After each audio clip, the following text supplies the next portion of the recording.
The alarm screamed across the council chamber. High Counselor Jiwan looked up from the reports on her desk, her face tight with worry. Another planet had fallen. The Velkari Empire was destroying everything in their path. She walked to the large window and stared at the stars. Somewhere out there, the Velkari fleet was coming closer. Soon they would reach the Dryan homeworld. Soon her people would face the same fate as the others. The council members gathered around the central table. Their faces showed fear. Some looked angry.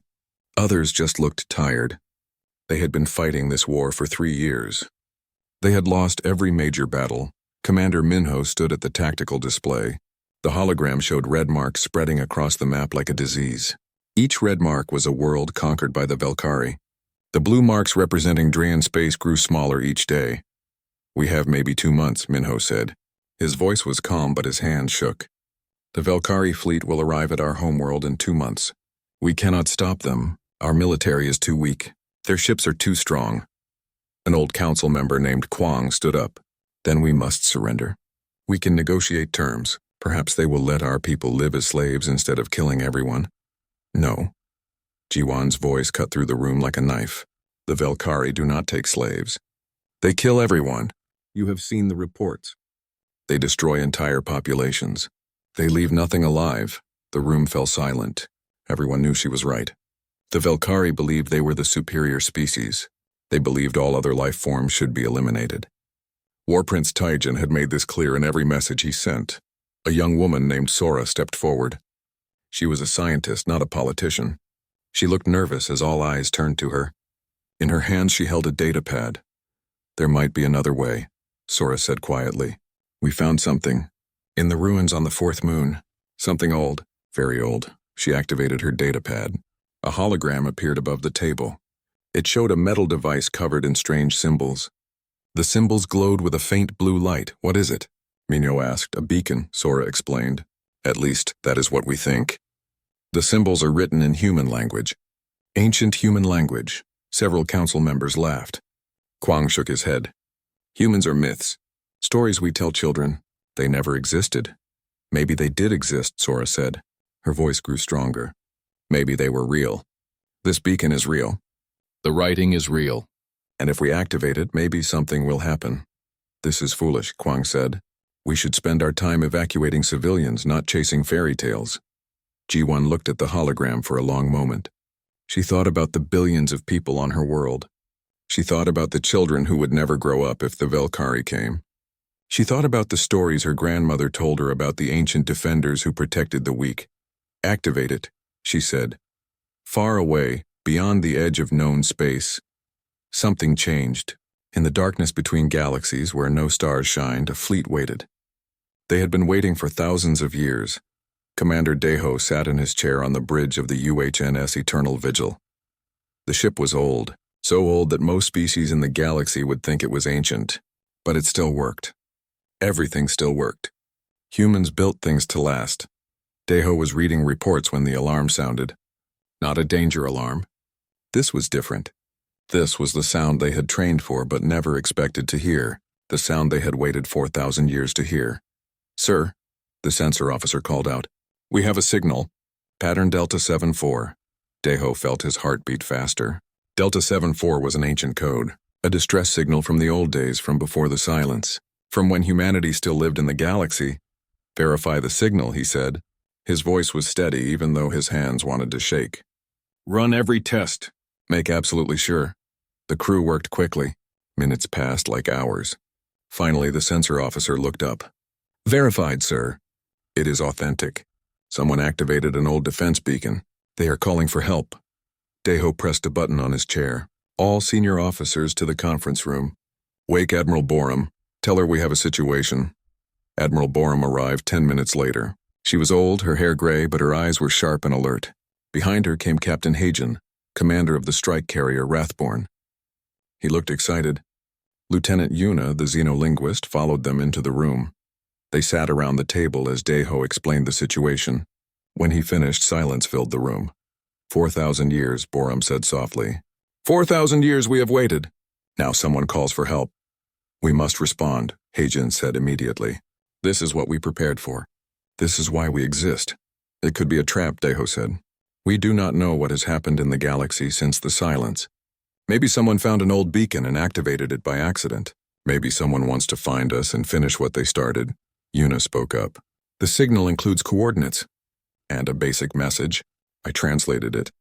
It says, "We are dying. The Velkari are killing us. If anyone can hear this, please help." Borum closed her eyes. Deho could see her thinking, weighing options. The weight of command. The weight of 4,000 years of exile. The weight of deciding whether humanity would hide forever or step back into the light. "If we go," Borum said, "we reveal ourselves. The galaxy will know we survived. Some species might still remember us, might still hate us for what happened before the silence. We could be starting a war we cannot win. If we do not go," Hagen said, "and we are cowards. We hide while innocent people die. That is not who we are. That is not what humans do." Borum opened her eyes. She looked at each of them. Then she stood up. "Wake the fleet," she said. "All ships. All crews. We jump in 6 hours. Prepare for combat operations. If someone needs our help, they will have it. This is what we promised our ancestors. This is what we swore to do." The officers stood and saluted. They left to prepare their ships. Only Deho remained. "Are you sure?" he asked quietly, and Borum looked at him. "No, but sitting here while people die is not an option. We are human. We protect those who cannot protect themselves. Even if the galaxy forgot us, we did not forget who we are." Deho nodded. He returned to his bridge and gave the orders. Across the dark fleet, lights began to turn on. Ships that had been silent for decades came to life. Engines warmed up. Weapon systems activated. Crews took their stations. In his quarters, Deho looked at a picture of his family. His brother, who died on a mission 10 years ago.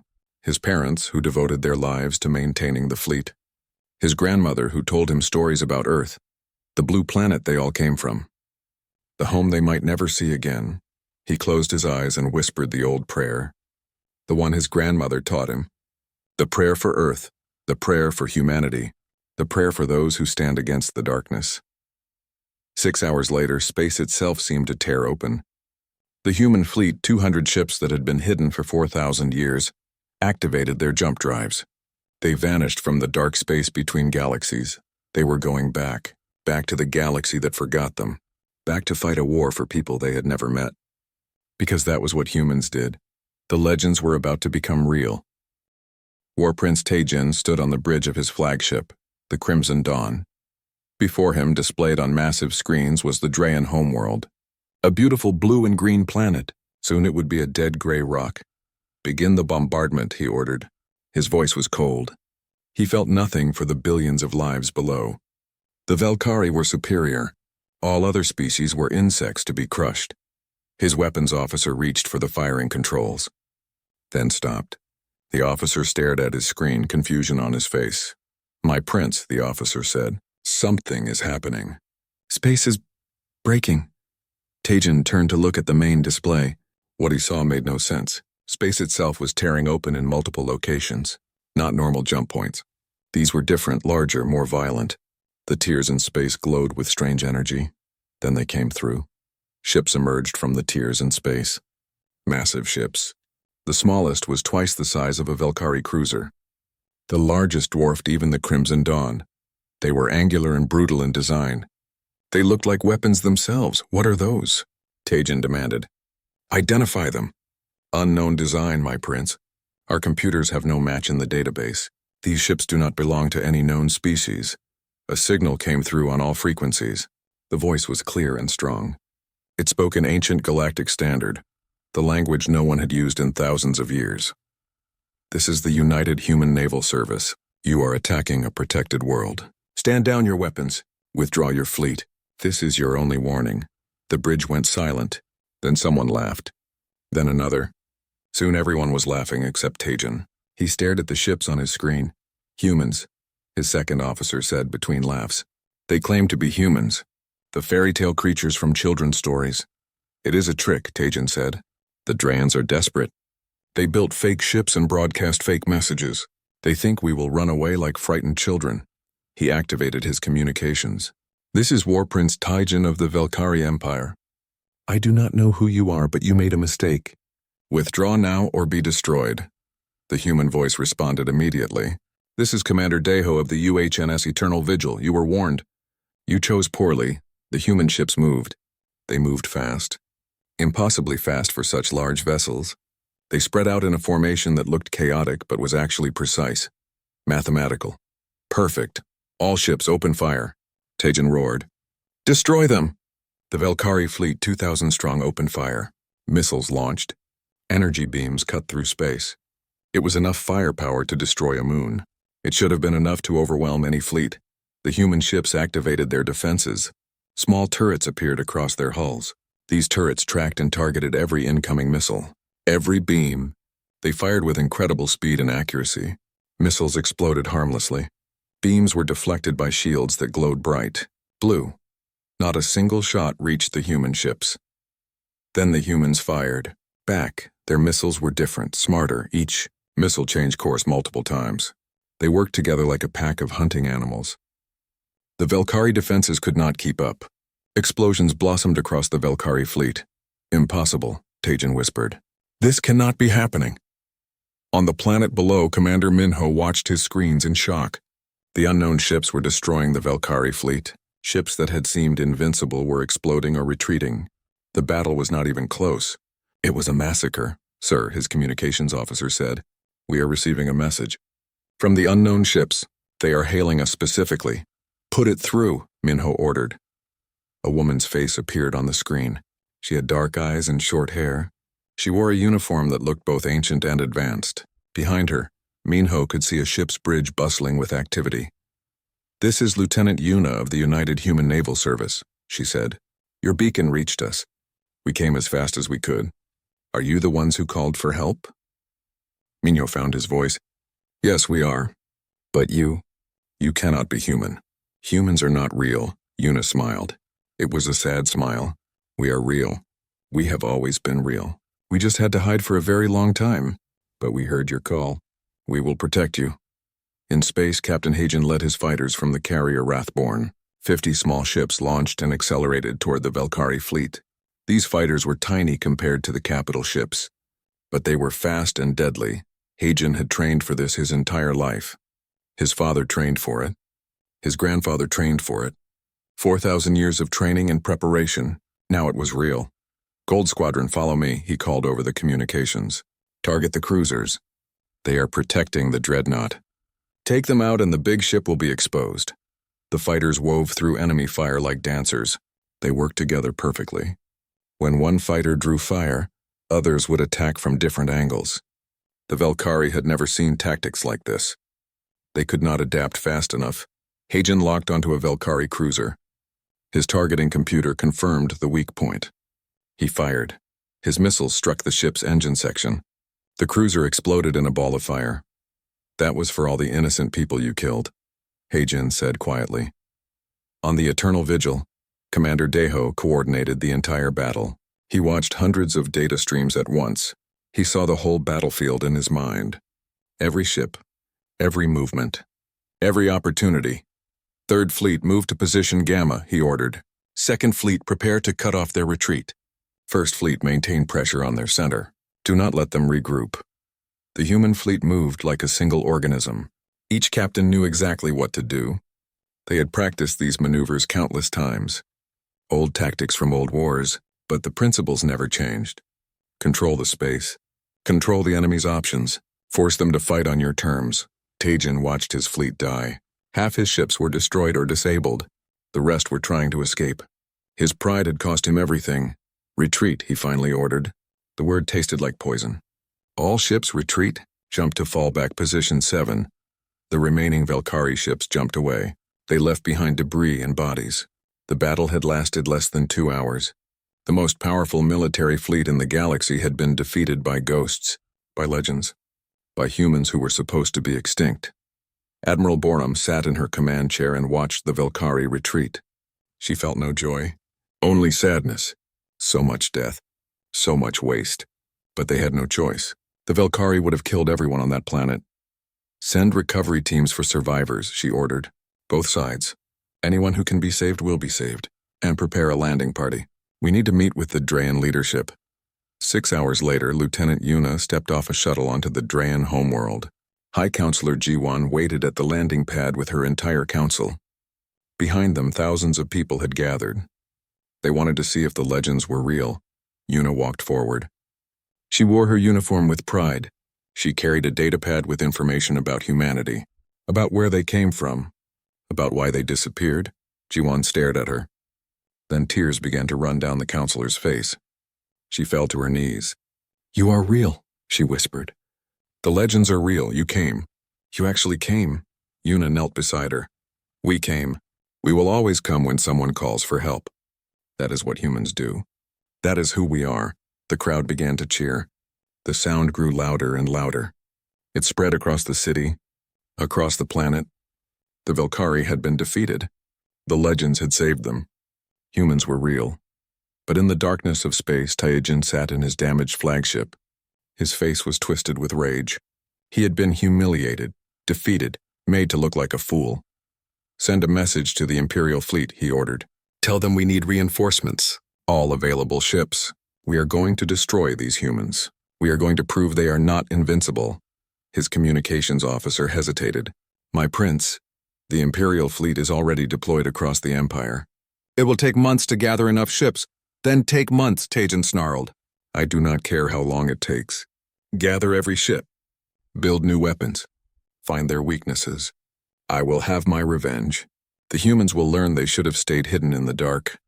The war had just begun. News spread across the galaxy like fire. Humans were real. They had returned. They had defeated the mighty Valkyrie fleet. Every planet, every species, every government had the same questions. Where did they come from? How many were there? What did they want? The Galactic Congress called an emergency session. Representatives from 300 species gathered on the neutral station at the galaxy's center. The massive chamber buzzed with conversation and argument. Some species remembered humans from their ancient histories. They spoke of the old alliances, the treaties that were signed thousands of years ago. They wanted to welcome humanity back as friends. Others were afraid. They had heard the old stories too.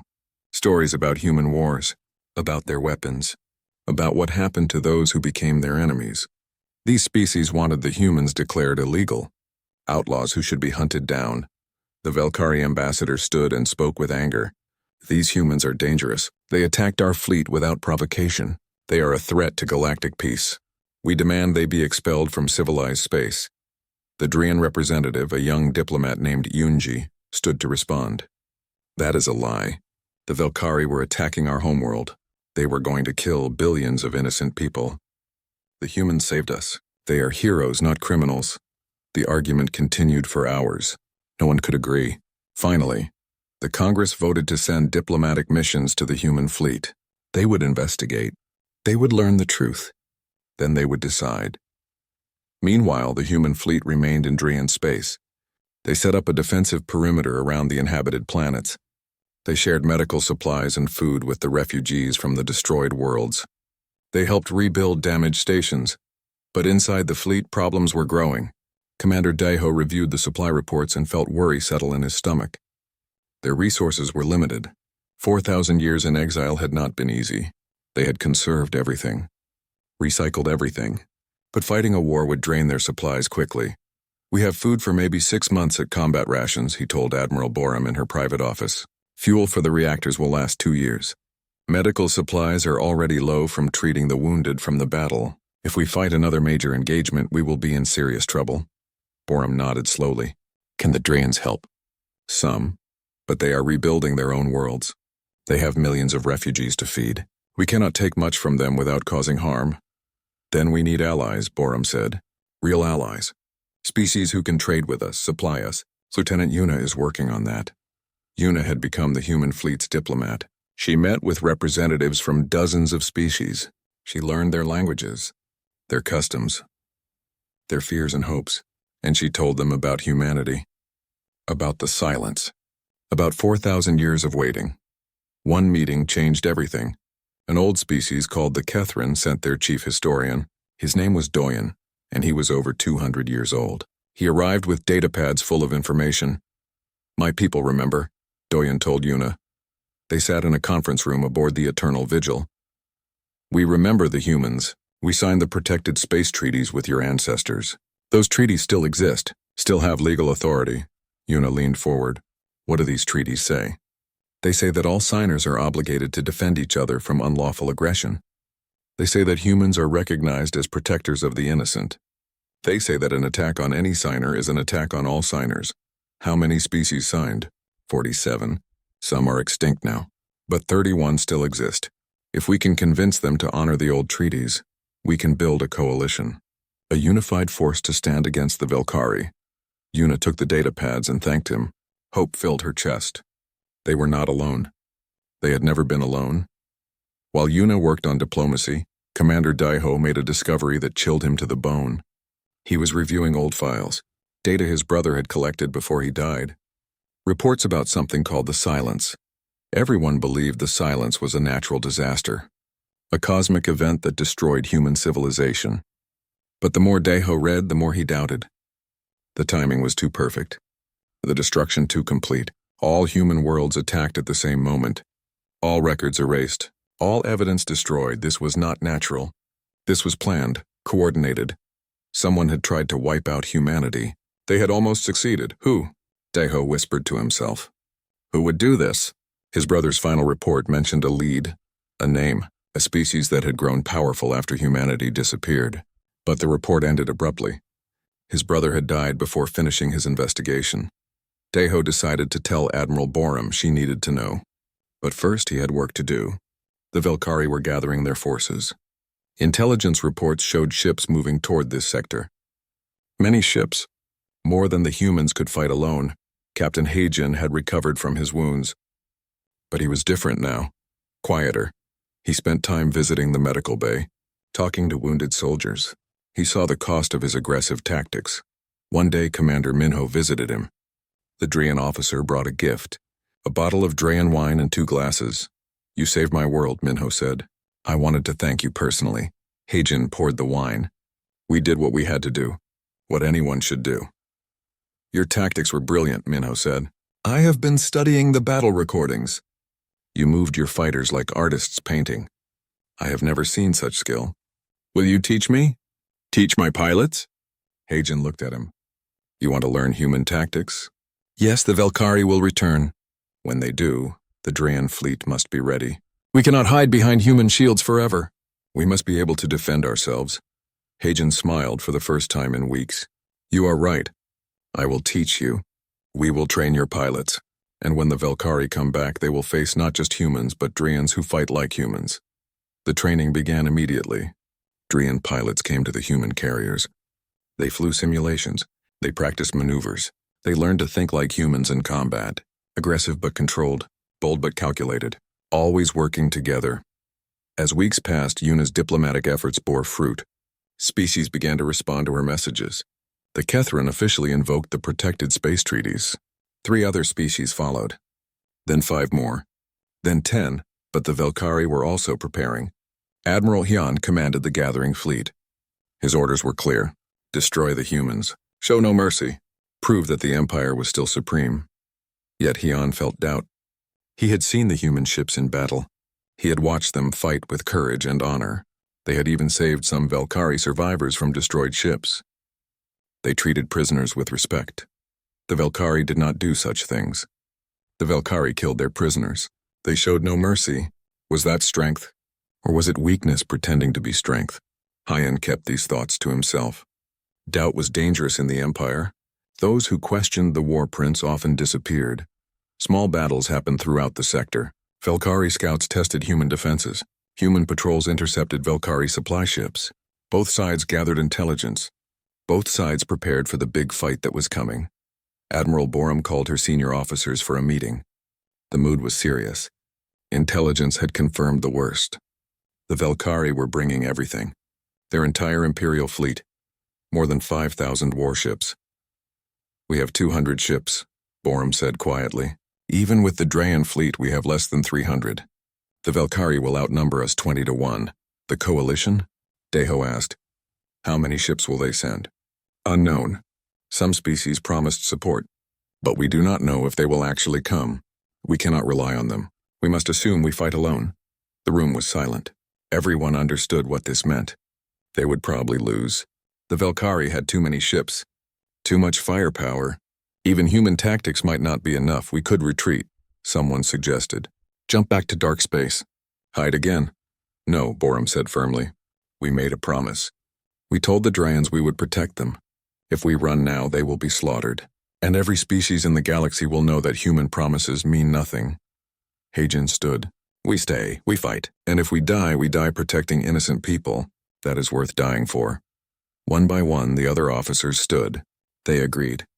No retreat, no surrender. They would make their stand here.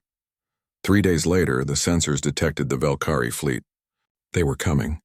Thousands of ships emerging from jump space at the edge of the system. An armada large enough to conquer entire sectors of the galaxy.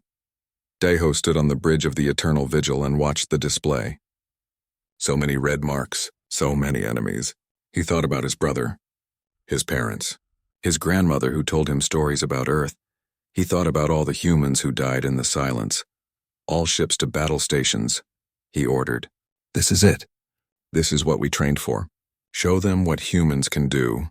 The greatest battle in 4,000 years was about to begin. The Valkyrie fleet filled the space before them like a swarm of angry insects. 5,000 warships. Enough to blot out the stars. Admiral Hyun commanded from his new flagship, the Imperial Wrath. He had been given one mission: destroy the humans, restore the Empire's honor. But as he looked at the tactical display, doubt crept into his mind again. The human fleet waited in perfect formation. 200 ships arranged in a pattern that looked simple but was actually brilliant. They controlled all the best positions. Every angle was covered. Every approach was defended. Forward elements, begin the assault, Hyun ordered. His voice was steady. A good commander never showed fear to his crew. The first wave of Valkyrie ships accelerated forward. 1,000 vessels moving to crush the human defenders. They fired missiles and beams as they closed the distance. The attack was overwhelming. No force should survive it. The human ships activated their defenses, the same incredible point defense system from the first battle. Turrets tracked thousands of targets simultaneously. Missiles exploded before reaching their targets. Beams were deflected by shields, but this time was different. The Valkyrie had learned. They had new weapons designed specifically to fight humans. Missiles that split into multiple warheads. Beams that pulsed at different frequencies to penetrate shields. Torpedoes that could dodge point defense fire. Some shots got through. Human ships took damage. Shields flickered. Armor cracked. Explosions blossomed across the defensive line. Commander Daiho watched his screens carefully. They adapted, he said to his bridge crew. Good. That means they are learning. But so are we. Execute Plan Beta 7. The human formation shifted. Ships that looked damaged pulled back. Fresh ships moved forward. The pattern changed constantly. The Valkyrie could never predict where the next attack would come from. Could never focus their fire effectively. And the humans fired back. Their missiles were even smarter now. Programmed with new tactics, they worked together like wolves hunting prey. 3 missiles would attack from different angles, forcing the enemy to choose which threat to address first. While they were distracted, a 4th missile would strike home. Valkyrie ships began to die, not as fast as the first battle, but steadily, relentlessly. For every human ship damaged, 5 Valkyrie ships were destroyed. Captain Heijin led his fighter squadrons into the chaos. He had trained Drayan pilots for weeks. Now they flew beside him. The Drayans had learned well. They moved with discipline. They supported each other. They fought like humans. Gold Squadron, target the cruiser on bearing 275, Heijin called. Silver Squadron, cover our approach. Blue Squadron, hit them from above after we pass. The fighters wove through enemy fire. It was beautiful and terrible. Every pilot knew they might die, but they had a job to do. Innocent people were counting on them. Heijin locked onto his target. The Valkyrie cruiser was launching fighters of its own. He fired. His missiles struck the launch bay. Secondary explosions tore through the ship. It broke apart, spilling debris and bodies into space. He felt no joy, only sadness. Those Valkyrie had families, friends. They were soldiers following orders, but they had chosen to attack innocent worlds. They had made their choice. The battle raged for hours. Ships on both sides burned, space filled with debris and radiation. The void lit up with explosions like terrible fireworks. On the Drayan homeworld, billions of people watched the battle on their screens. They saw the human ships fighting against impossible odds. They saw the tiny fighters darting between massive warships. They saw their own fleet trained by humans standing shoulder to shoulder with the legends. High Counselor Jiwan stood in the command center. Commander Minho stood beside her.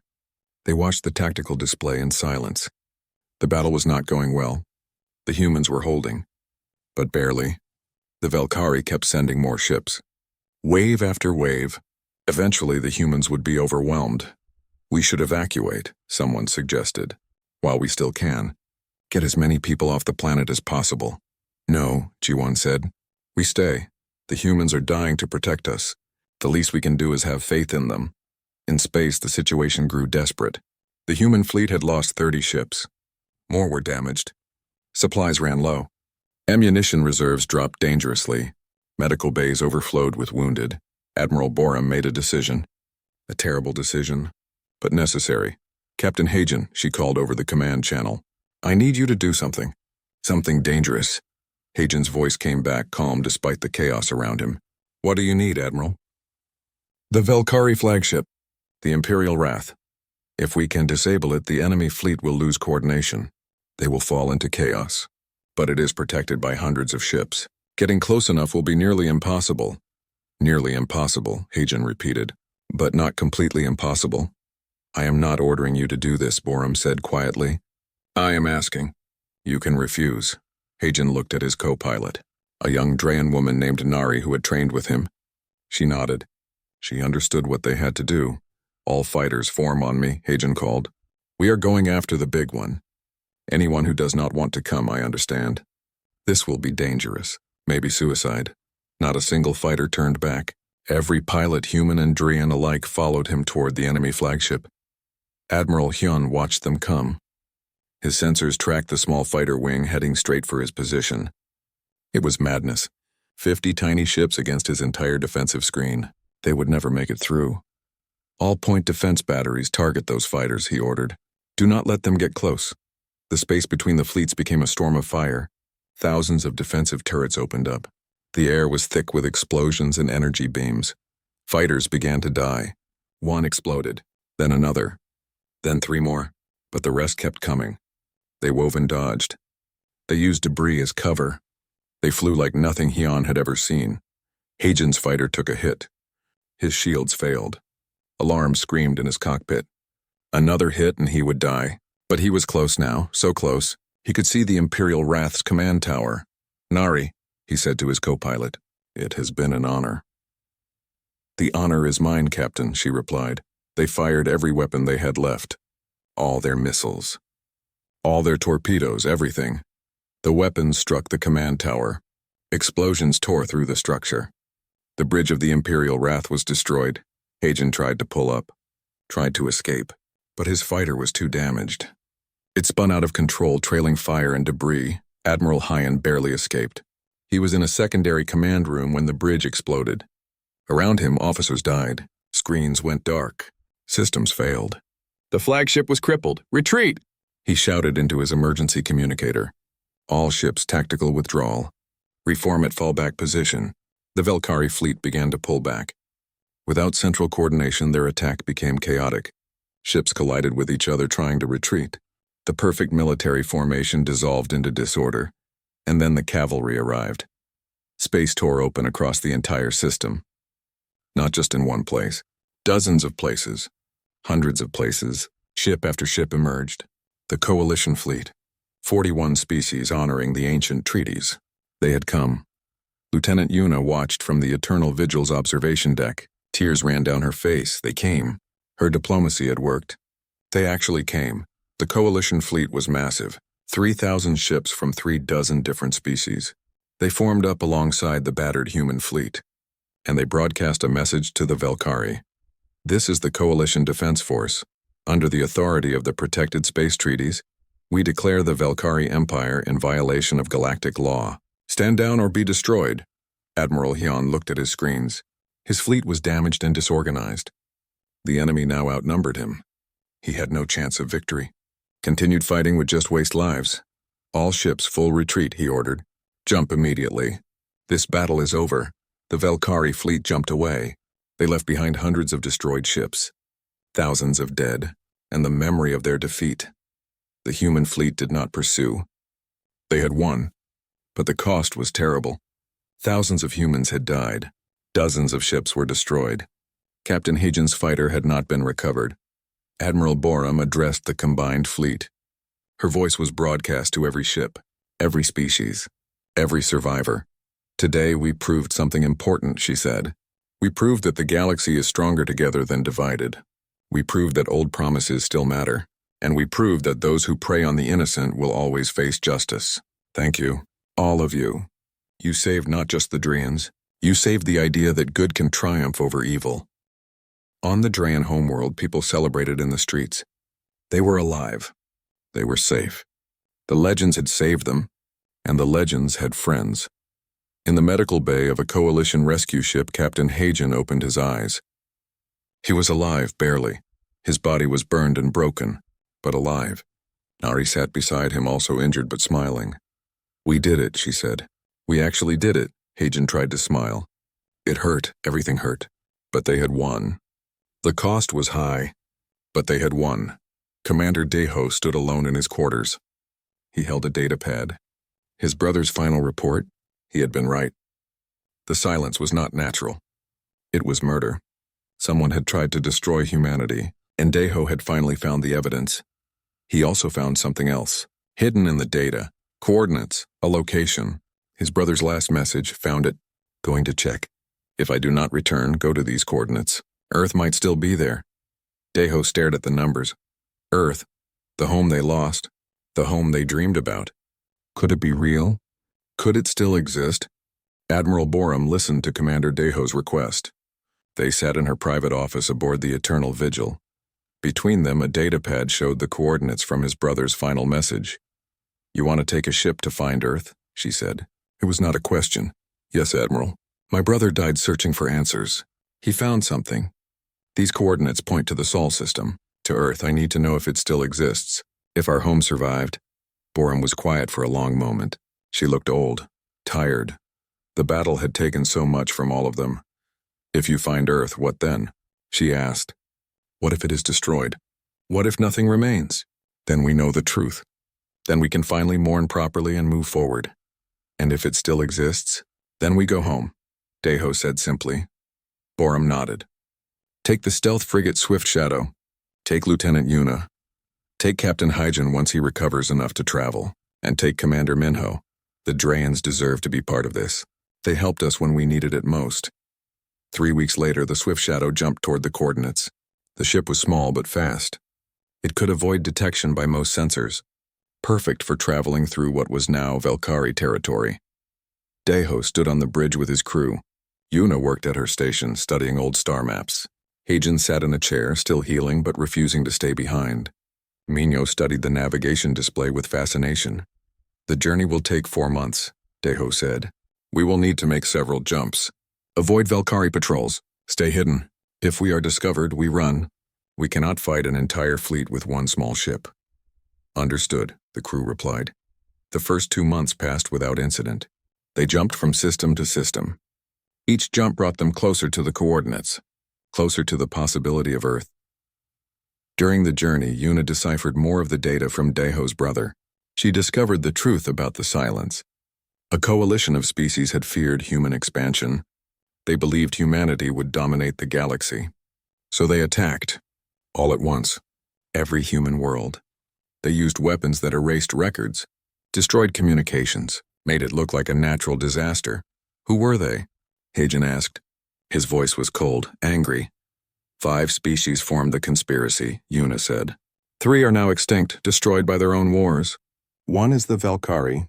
The 5th is listed in the files, but the name is corrupted. We cannot read it. The Velkari, Minho said quietly. They tried to kill you once. Now they know you survived. They will try again. Let them try, Deho said.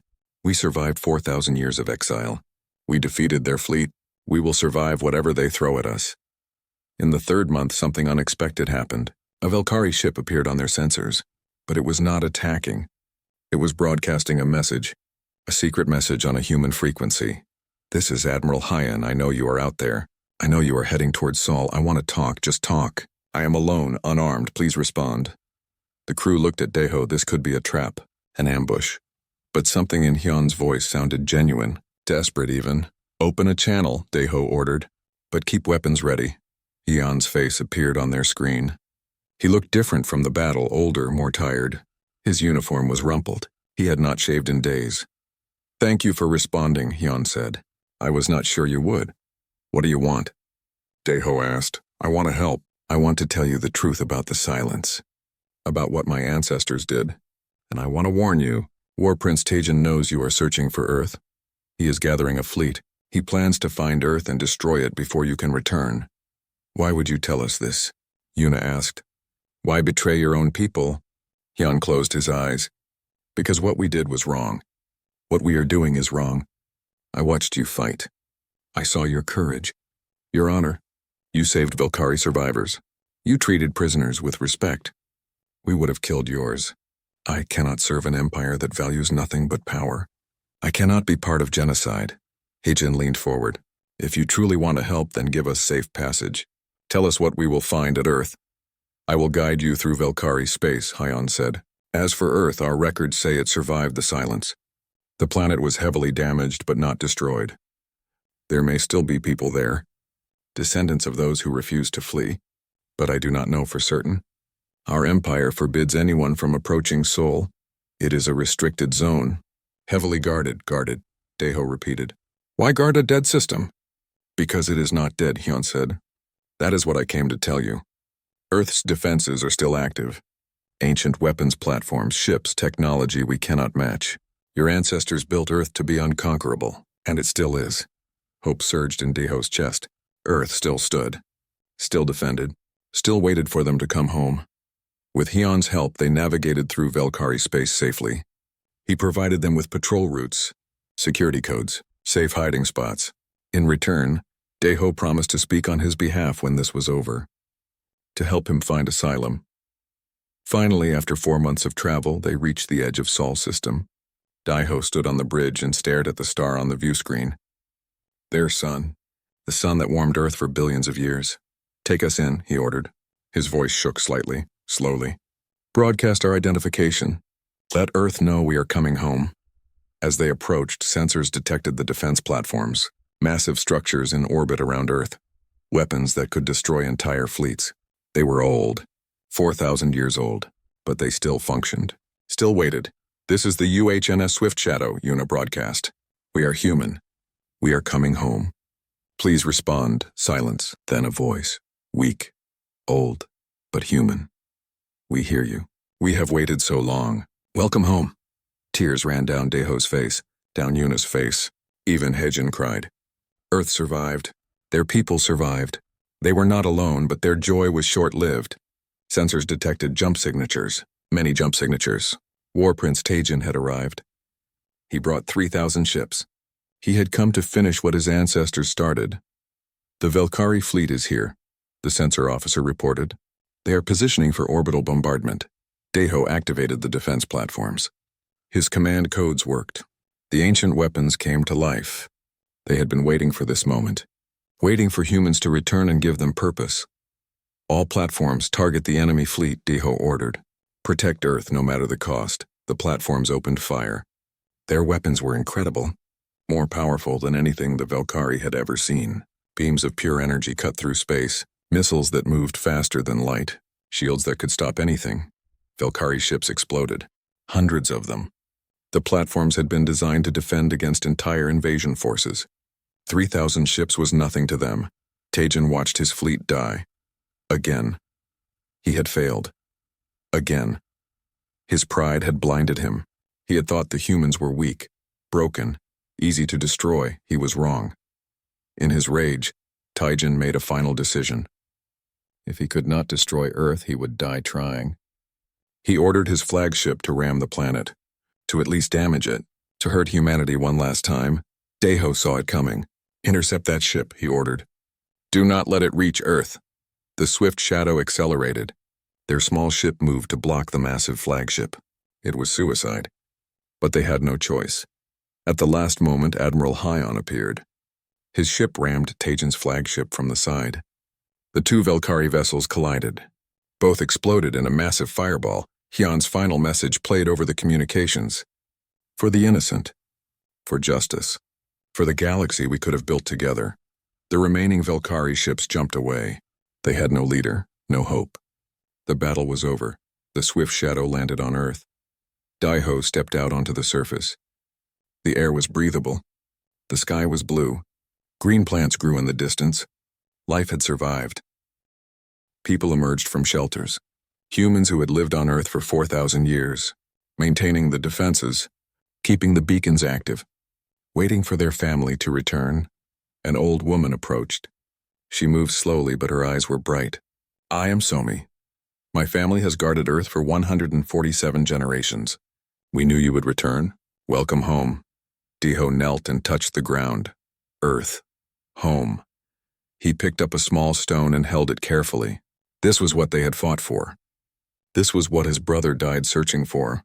This was what every human dreamed about during their long exile. Word spread across the galaxy. Earth survived.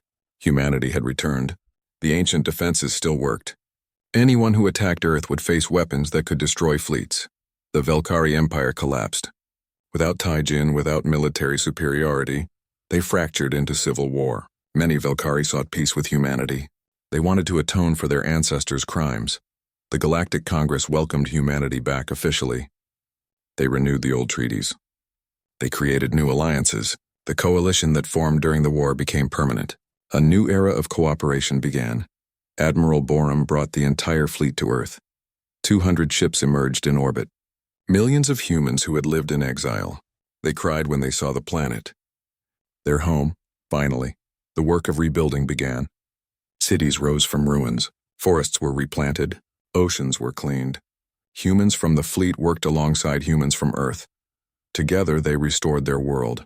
Lieutenant Yuna became humanity's ambassador to the Galactic Congress. She spoke for Earth and for all humans. She worked to build understanding between species. To make sure the mistakes of the past were never repeated, Captain Hagen retired from combat. His wounds never fully healed, but he became an instructor. He trained the next generation of pilots, human and alien alike. He taught them that courage was not the absence of fear. It was doing what was right despite the fear. Commander Minho returned to the Drayan Alliance as a hero. But he visited Earth often. He brought his children to see the planet that legends called home. He wanted them to understand that heroes were real, that good could triumph over evil. Years passed. Earth bloomed. Human colonies spread across former human space, not to conquer, but to rebuild, to restore what was lost. Commander Daiho stood at his brother's memorial. It was built on a cliff overlooking the ocean. The stone was simple, just a name and a date, but it meant everything. Daiho placed a stone from Earth at the base. We made it home, brother. You showed us the way. Your sacrifice was not in vain. He walked down from the cliff. Below he could see a playground. Children played there. Human children. Drayan children. Children from a dozen different species. They laughed together, played together, grew up together in a galaxy where legends became reality. The beacon that the Drians had activated still transmitted, but the message was different now. It no longer called for help. Instead, it broadcast a simple promise to all who could hear. We were legends. We became real. We will never abandon our allies. We will always protect the innocent. We are human, and we are home. The galaxy would never forget again.